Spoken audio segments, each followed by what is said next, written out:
Sand has been used in water filtration for decades, but is it really doing the job?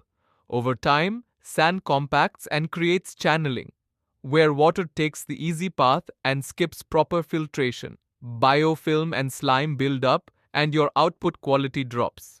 Glass filter media is different. Its smooth surface prevents bacterial growth, and its uniform size avoids compaction, ensuring every drop of water is properly filtered.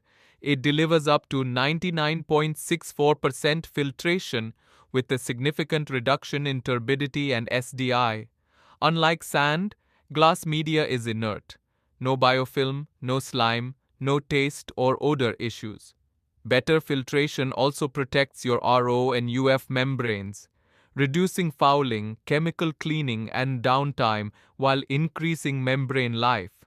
Plus, glass media requires less backwashing, saving water, chemicals, and energy, and lasts over 10 years.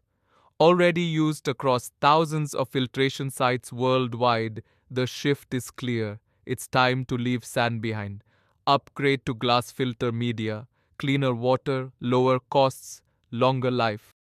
Solve your water filtration challenges with Pure Water Enterprises Private Limited. For more detail, call now.